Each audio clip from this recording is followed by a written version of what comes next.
আমাদের মধ্যে জেতার সমস্ত কোয়ালিটি আছে।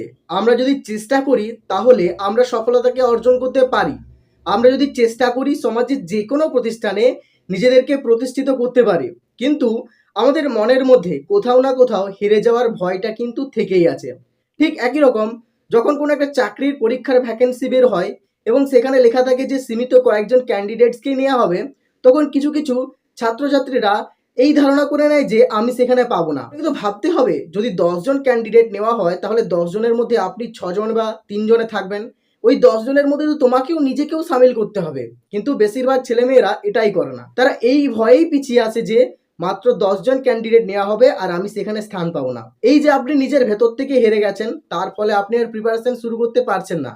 এবং আপনি যখনই আপনার মনের ভেতর থেকে হেরে যাবেন, তখন যতই আপনি লোক দেখানো প্রিপারেশন শুরু করুন না কেন, আপনি কিন্তু সেই পরীক্ষাতে পাস করতে পারবেন না। কারণ আপনি মনের থেকে হেরে গেছেন। মনের ভেতরে যদি জোর থাকে না, তাহলে জীবনে সব কিছুকেই অর্জন করা যায়। সব পরীক্ষাতেই অনায়াসে পাস করা যায়। আর ভেতর থেকে যদি আপনি একদম কোলাপস হয়ে যান, তাহলে জীবনে কোনো কিছুই সম্ভব হবে না।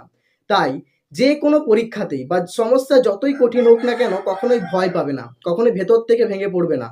তোমার বাঁচার আশা যদি খুবই কমও থাকে, তবু সেক্ষেত্রেও কিন্তু তোমার মনোবলকে ভেঙে দিলে চলবে না। মনোবলকে সবসময় শক্ত রাখতে হবে। নিজেকে শক্ত হতে হবে। যতই পরিস্থিতি আসুক না সেগুলোকে মোকাবিলা করতে হবে এবং তোমাকে প্ল্যান করে কাজ করতে হবে এবং আপনার মনোবলকে অনেক গুণে বৃদ্ধি করতে হবে। আপনাকে ভাবতে হবে যে আমি এই কাজটা করতে পারবোই।